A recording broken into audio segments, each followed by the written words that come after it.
Subscribe करें और देखें एक दिल दहला देने वाली हॉरर स्टोरी। बिना घबराए बेल आइकॉन प्रेस करना ना भूलें।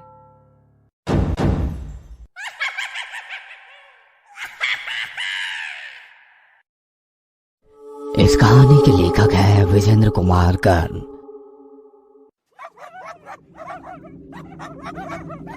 ये सब क्यों कर रहा है तू?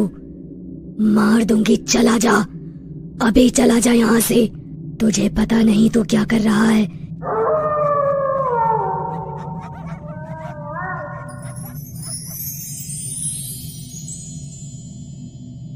सब कुछ तो पा लिया है मैंने, यही चाहिए था ना मुझे।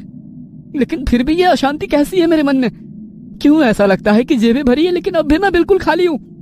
कुछ वैसा ही जैसे खालीपन कुछ महीने पहले था।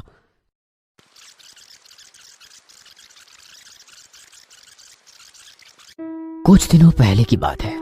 शहर की सबसे पुरानी लाइब्रेरी में रखी एक किताब पर सूर्यकांत की नजर गई। उस किताब के फ्रंट पेज पर बनी तस्वीर ने जैसे उसके ऊपर जादू कर दिया। वह बिल्कुल सम्मोहित सा होकर वो किताब पढ़ने लगा।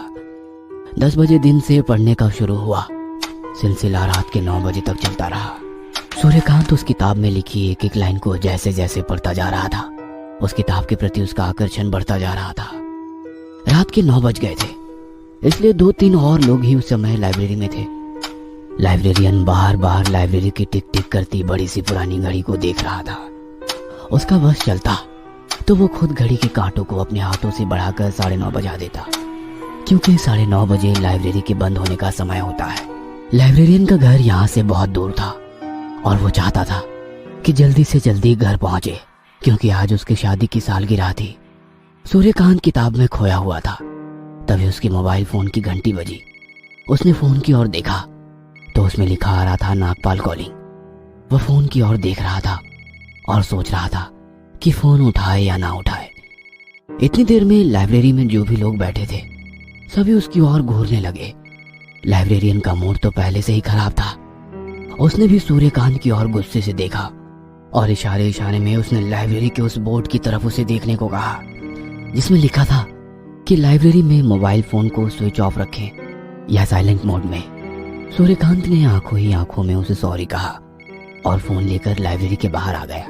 फोन रिसीव करते ही नागपाल ने सूर्यकांत को हड़काते हुए कहा, हरामखोर, कॉल उठाने में इतनी देर क्यों कर दी? वो लाइब्रेरी में था भाई। भाई गया तेल लेने। ये बता पैसे कब दे रहा है तू? थोड़ी मोहलत और दे दो भाई, जल्दी पूरे पैसे चुका दूंगा। मोहलत सुनकर मेरे कान पक गए हैं। पैसे ब्याज पर लेकर अय्याशियां कर ली। अब पिछले 3 महीने से मोहलत कर रहा है तू। कान खोलकर सुन ले, नागपाल नाम है मेरा। पैसे देना जानता हूँ तो हलक में हाथ देकर पैसे निकालना भी मुझे आता है। थोड़ा समय और दे दो भाई, आपको ऐसा करने की नौबत नहीं आएगी। सूर्यकांत फोन पर गिड़गिड़ाने लगा। नागपाल ने 1 महीने का और समय दे तो दिया, लेकिन साथ ही यह धमकी भी दी कि 1 महीने बाद अगर उसके पैसे उसने वापस नहीं लौटाए तो उसके ऊपर वो तेजाब डाल देगा। नागपाल की क्रूरता के बारे में सूर्यकांत को बिल्कुल पता नहीं था। पिछले 3 महीने से वह अजीब से मेंटल ट्रॉमा की स्थिति से गुजर रहा था। एक पल तो उसका मन करता कि वह कहीं भाग जाए, लेकिन नताशा को छोड़कर वो कैसे भाग सकता था? नताशा सूर्यकांत की गर्लफ्रेंड थी और वह उसे अपनी जान से भी ज्यादा प्यार करता था। ये बात नागपाल जानता था, इसलिए उसके आदमी नताशा पर हमेशा नजर बनाकर रखे हुए थे। सूर्यकांत शहर के सबसे बड़े होटल में वेटर का काम करता था। हर दिन सैकड़ों अमीर लोग उस होटल में आते और अपना समय बिताते। वह उन अमीर लोगों की लाइफस्टाइल से बहुत प्रभावित था। उनकी लंबी लंबी और बड़ी बड़ी गाड़ियों के ख्वाब उसकी आंखों में बस गए थे। वह भी उनकी तरह ही अमीर होना चाहता था। 6 महीने पहले अमीर बनने की उसकी यह चाहत उसे शहर के सबसे बड़े जुए के अड्डे तक ले आई। उस दिन सूर्यकांत का शायद भाग्य भी प्रबल था। तभी तो जुए के अड्डे पर काट की सारी पत्तियां उसके फेवर में आ रही थी। जेब में लाए पैसे से 4 गुना कमाई करके वो अपने घर लौटा। उन पैसों से पहली बार उसने नताशा को एक महंगा गिफ्ट खरीद कर दिया। ओह माय गॉड, इतना महंगा नेकलेस! तुमसे महंगा नहीं है जान। तुम्हारी इसी अदा पर तो जान देने का मन करता है। I love you Suryakant. I love you too Natasha. I love you too. कमाई का यह शॉर्टकट उसे बेहद पसंद आया। हर हफ्ते वो जुए के उस अड्डे पर जाने लगा। उन दिनों उसकी किस्मत उसके साथ थी, इसलिए उसने 1 रुपए भी नहीं गंवाए और लगातार हो रही इन्हीं जीतों ने उसका मनोबल बढ़ा दिया। उसने अपनी नौकरी छोड़ दी। हालांकि उसने नताशा को कभी ये नहीं बताया कि उसने नौकरी क्यों छोड़ी। उसने सिर्फ ये बोला कि वो कोई बिजनेस कर रहा है। उसे एक तरफ से घमंड हो गया था कि ताश के पत्ते तो उसके गुलाम है, वह हर बाजी जीतेगा। लेकिन हर बार जुए में जीतना संभव तो नहीं था। एक बार हारने का जो सिलसिला शुरू हुआ तो वो अपनी सारी जमा पूंजी हार गया। तब उसने उधार लेकर जुआ खेलना शुरू कर दिया। पहले तो थोड़े पैसे उधार लिए, धीरे धीरे ये रकम 5 लाख पहुंच गई और उसी रकम की उगाही के लिए नागपाल उसे बार बार धमकी दे रहा था। नागपाल से बात कर सूर्यकांत लाइब्रेरी के अंदर गया। उसके माथे पर अब भी पसीना चमक रहा था, लेकिन पता नहीं क्यों एक संतोष भी उसके चेहरे पर दिख रहा था। अभी कुछ देर पहले तक वो जिस किताब में डूबा हुआ था, उसे लग रहा था कि वो किताब उसकी सारी परेशानियों को हल कर देगी। उसने वो किताब इशू करवा ली। पूरी रात उसने उस किताब का अध्ययन किया और उसने तय किया कि वह उस किताब में लिखी साधना करेगा। वह यक्षिणी साधना करेगा और अपनी सारी मुसीबत से ना सिर्फ पीछा छुड़ाएगा बल्कि शहर का सबसे अमीर आदमी भी बनेगा। सूर्यकांत के सारे कर्ज उतर गए थे। एक एक पैसे के लिए तरसने वाला सूर्यकांत आज महंगी गाड़ियों में घूमने लगा था। बड़े से बड़े बंगले में वो रहने लगा था। एक बड़ी सी फैक्ट्री का वो मालिक भी था। अब जो चीज उसे पसंद आ जाती वह उसकी हो जाती। बड़ी बड़ी पार्टियों में वो जाता, महंगी सी महंगी शराब वो पीता। हालांकि इन पार्टियों में कोई औरत अगर सूर्यकांत के करीब आने की कोशिश करती तो वह औरत कुछ पलों बाद उसे मरी हुई मिलती। सूर्यकांत को ये सब बहुत अजीब तो लगता। फिर उसे शमशान साधना की वो आखिरी रात याद आती। यह उसकी साधना का 41वां दिन था जब यक्षिणी उसके सामने प्रकट हो गई थी। उसके आने से वहां पर इतनी रोशनी हो गई कि सूर्यकांत की आंखें चौंधी आ गई। हालांकि उसने तब भी अपनी आंखें नहीं खोली।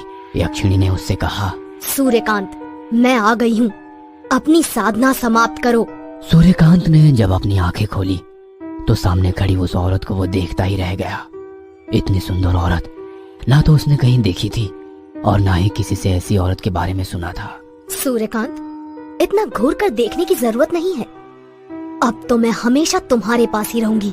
तुम्हें मुझे बिना विवाह किए अपनी पत्नी की तरह रखना होगा। तुम मुझे हर वो सुख दोगे जो एक पति अपनी पत्नी को देता है।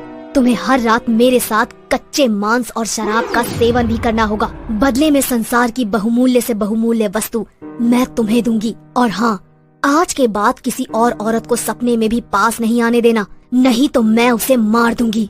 सूर्यकांत उस समय इतना खुश था कि उसे समझ ही नहीं आ रहा था कि आखिर यक्षिणी उससे क्या कह रही है। वह तो बस उसे घूर रहा था और उसकी हाँ में हाँ मिला रहा था। सूर्यकांत की दुनिया बदल गई थी। यक्षिणी उसके मन मुताबिक खुशी उसे दे रही थी। बदले में सूर्यकांत को भी यक्षिणी के साथ हर वो चीज करनी होती जो वो चाहती थी। लेकिन वो कहते हैं ना कि इंसान की यह फितरत है कि जब उसके पास जो चीज नहीं होती है तो वो उसके लिए परेशान हो जाता है। लेकिन जैसे ही उसके पास वो चीज आती है तो वह फिर उसकी वैल्यू कम हो जाती है। सूर्यकांत के पास सब कुछ था, लेकिन फिर भी वो अकेला था। वह चाहता था कि वो अपना घर बसाए। अब यक्षिणी के साथ विवाह तो नहीं किया जा सकता था। वह पत्नी की जगह तो नहीं ले सकती थी। 7-8 महीने उसे अय्याशी भरा जीवन और यक्षिणी का साथ बहुत अच्छा लगा। लेकिन अब ये चीजें उसे अच्छी नहीं लगती थी। वह बोर हो गया था इन सब से। उसे अचानक नताशा की याद आने लगी। हालांकि बीच में नताशा उससे मिलने आई थी, लेकिन वह उस समय खुद में ही इतना डूबा हुआ था कि उसने उसे इग्नोर कर दिया। नताशा को लगा कि पैसे आने के बाद सूर्यकांत बदल चुका है, लेकिन अब नताशा के बिना वो रह नहीं पा रहा था। उसके आगे उसका मुस्कुराता चेहरा घूमने लगा था। नताशा के नरम हाथ जब उसके गालों को सहलाते थे तो वो दुनिया की सारी टेंशन भूल जाता था। उसके साथ चाय की टपरी पर बैठना, बाइक में फुल स्पीड घूमना, सड़क किनारे खड़े होकर दोनों का गोलगप्पा खाना और सारी दुनिया भूल जाना, उसे पुरानी सारी यादें परेशान करने लगी थी। एक दिन वो तैयार होकर नताशा से मिलने उसके घर जा रहा था। तभी यक्षिणी ने उसका रास्ता रोका और उससे प्यार करने की इच्छा जताई। लेकिन सूर्यकांत का मन यक्षिणी से अब पूरी तरह भर गया था। उसने उसके आगे हाथ जोड़ लिए और कहा, मुझे माफ कर दो, अब मुझसे तुम्हारी सेवा नहीं हो पाएगी। मुझे मेरी नॉर्मल लाइफ वापस चाहिए। सूर्यकांत ये भूल गया था कि यक्षिणी उसके द्वार पर खुद नहीं आई थी, उसने उसे बुलाया था। वह उस किताब पे लिखी यह बात भी भूल गया था कि यक्षिणी को सिद्ध तो किया जा सकता है, लेकिन उसे भगाया नहीं जा सकता और यक्षिणी की मांग का इनकार करना मतलब बर्बादी की शुरुआत। सूर्यकांत घर से निकलने ही वाला था कि उसके मोबाइल की घंटी बजी। किसी ने उसे बताया कि उसकी फैक्ट्री में आग लग गई है, सब कुछ जलकर राख हो गया है। सूर्यकांत भागा भागा अपनी फैक्ट्री की ओर गया, लेकिन वहां तो अब सिर्फ राख बची थी। उसे समझ में आ गया कि हो या ना हो ये सब यक्षिणी को किए इनकार का ही परिणाम है। लेकिन अब उसे उस फैक्ट्री का मोह नहीं था, बस उसे नताशा चाहिए थी। वह नताशा के घर पहुंचा। बहुत देर तक उसने उसके घर का दरवाजा खटखटाया, लेकिन किसी ने दरवाजा नहीं खोला। अचानक उसकी नजर दरवाजे पर लटके ताले पर गई। अरे यहाँ तो ताला लटका है, लगता है नताशा कहीं बाहर गई है। वो वापस लौटने ही वाला था कि तभी दरवाजे का ताला अपने आप खुल गया। वह कमरे के अंदर गया। उसने जैसे ही कमरे में प्रवेश किया, उसकी चीख निकल गई। उसने देखा कि नताशा पंखे से लटकी हुई है। उसकी आंखें बाहर की ओर आ गई है और उसकी गर्दन एक और लुढ़की हुई है। उसकी जीभ बाहर की ओर है और उसी कमरे में यक्षिणी नताशा को अपनी बड़ी बड़ी आंखों से घूर रही है। सूर्यकांत ने आगे बढ़ने के लिए तरक्की पाने के लिए शॉर्टकट का सहारा लिया, लेकिन अंत में उसके हाथ खाली के खाली रह गए। दोस्तों, तरक्की किसे पसंद नहीं? कौन नहीं चाहता कि दुनिया की सारी सुख सुविधाएं उसके कदमों में हो? लेकिन उसके लिए सूर्यकांत जैसे शॉर्टकट को आजमाने से पहले इस बात को गांठ बांध लीजिएगा कि इसकी बहुत बड़ी कीमत आपको चुकानी पड़ेगी, बहुत बड़ी। दोस्तों, कैसी लगी आज की कहानी? हमें कमेंट सेक्शन में कमेंट करके जरूर बताइएगा। और हाँ दोस्तों, सब्सक्राइब करना भूलना मत।